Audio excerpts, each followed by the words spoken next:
Well, hello everybody! Welcome back to G Bear's Off-Grid Ways, a homestead in the desert, February 2nd, 2020. That's pretty cool. It's 222020. A lot of twos there. Anyway, here we are inside where I got my seedlings all starting. And just had a watermelon pop up sometime today because it wasn't there this morning when I looked at it. But yep. And look at the sprouts here on the pear tree, the Kiefer pear. Yeah, it's going wild. It's loving it. And the grapevine is well. Remember, it was 4 inches. Well, remember it was 1 inch, and then it was 4 inches, and now it's 4, 8, 12, 16, 20, about 22 inches, almost 2 feet. So yeah, it's doing good, and got a little sprout coming out there in the crevice, another one over here. So I might have grapes on that one this year. Of course, the quality usually isn't any good until after about 3 or 4 years, but I'll take anything at this point, right? All right. So I showed you the other early girl came up, but the cherry tomatoes, I must have spilled some seeds in there because I got a lot of them coming up. And then the jumbo tomato, that's got 2 of them here sprouted, and another one down in the bottom there curled over, just getting ready to pop out of the soil. So I'll be having some of those ready pretty soon. And yeah, I'm going to have to get some of this in, but right now the weather is calling, and these big tomato plants are outgrowing the sticks, so those got to get out there. And I've already got buds on here. They're going to start producing tomatoes, and I like to transplant them before they actually set tomatoes, because sometimes that sets them back a little bit. But yeah, the peas are going wild too. They're crawling all over the place here. Let me see if I can get that guy wrapped around there. There we go. And this guy wrapped around there. But yeah, I'm going to have to get those out there. But the weather right now is calling for a very high wind event.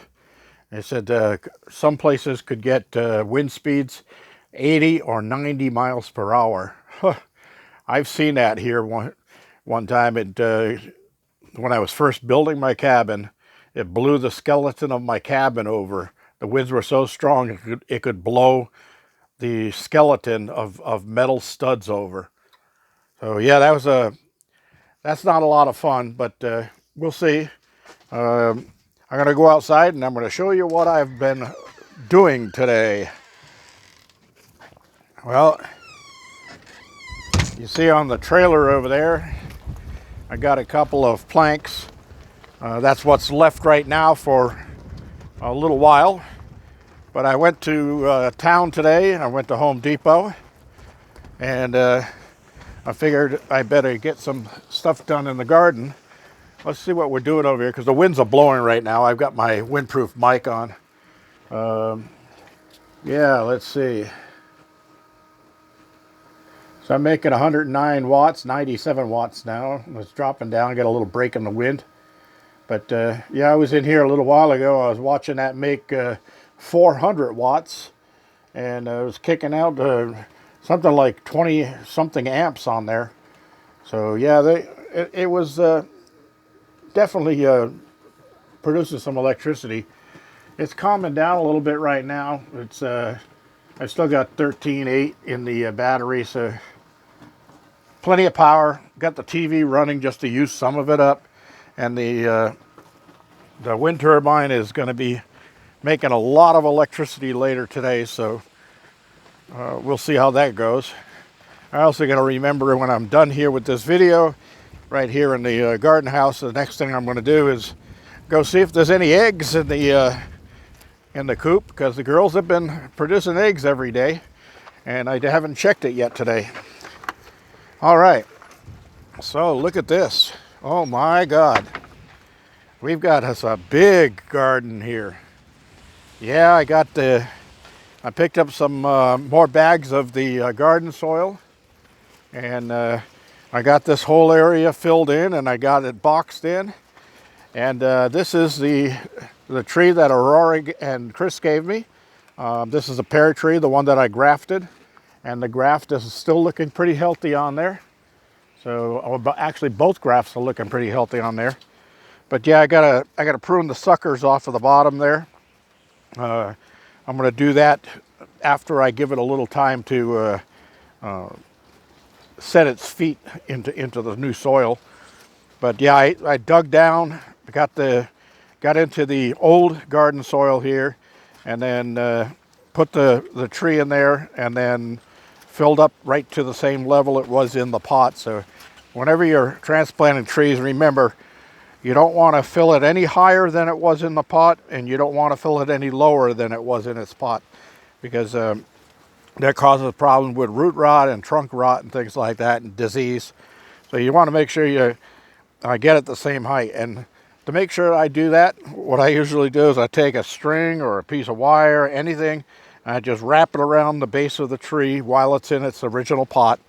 And then when I pull it out, I just fill up to that string or wire, and then I can remove the string or wire. All right, I moved my Camaroso strawberries out here, and I moved the other strawberries that were here because I had an extra bag from when I finished filling that up, and I put it right in here.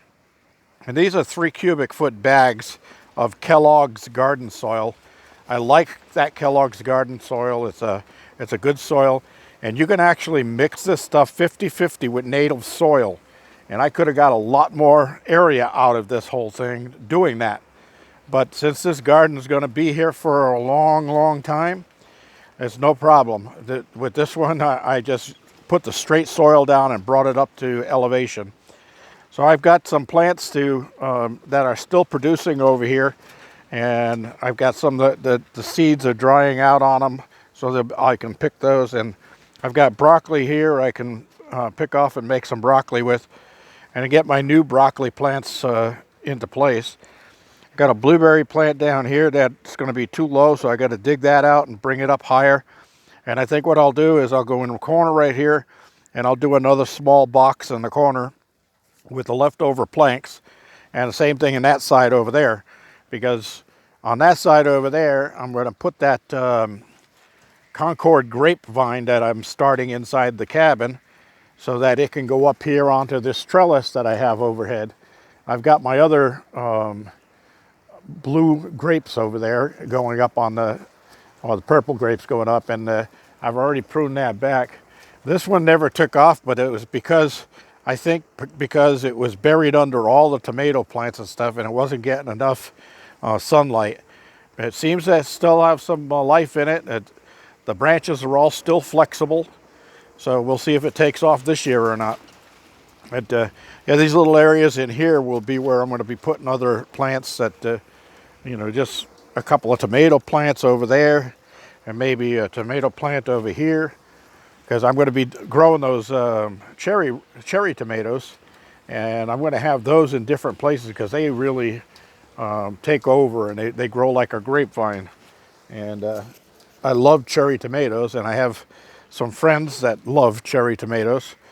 So I'm going to grow plenty so that I've got more than I need, and I'll be able to share those with my friends. All right, anyway, I'm rambling on here. We're going to cut back on that. That empty box over there is going to be for one of my other trees that I've got inside. And the kefir pear that I've got inside is going to go in this box. So I want to bring the soil up a little higher before I actually put it in there, because it will settle down some. And I want to give it some really good rooting. And that thing is growing really nicely, so I'm hoping I'm going to have pears all over the place this year. All right, so that's what I've been doing all day. Some of the plants that I took out of there, like my parsley, my ruffled parsley, I put them over here in this box. I've got my oregano underneath there. It's already been transplanted. And I got some more parsley here that is coming up. And a lot of parsley seed fell in there, so I'm probably going to see parsley popping up in between plants when it comes time. But this year I want to have my corn on the cob going all the way down this center, all the way from edge to edge. And I'll probably do 4 stalks across. And, well, it looks like I probably get, maybe 30 long, so 4 by 30. So I should have 120 stalks of corn. And if they all produce 2 ears, I will have corn to can, I'll have corn to eat, and I'll have corn to sell and share.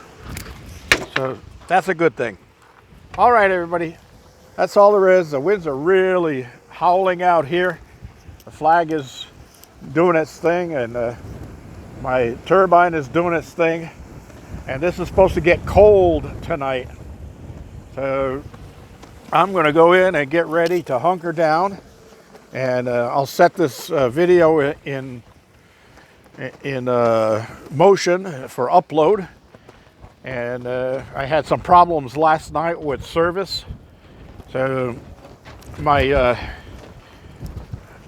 helper at Verizon is taking care of that. Oh, my earplug just blew out, and so did my microphone. And hopefully real soon I'll be back in business with good service the way it used to always be. All right, everybody, this is G-Bear reminding you, give me a thumbs up down there, please. Like my videos. Don't forget to subscribe if you haven't already. Subscriptions are free. Doesn't cost you anything. And no, you're not going to get spammed. You're not going to get all kinds of junk coming in. All you're going to get is a notification every time I press upload and you got a new video to watch. That's all there is to it, everybody. G-Bear signing off.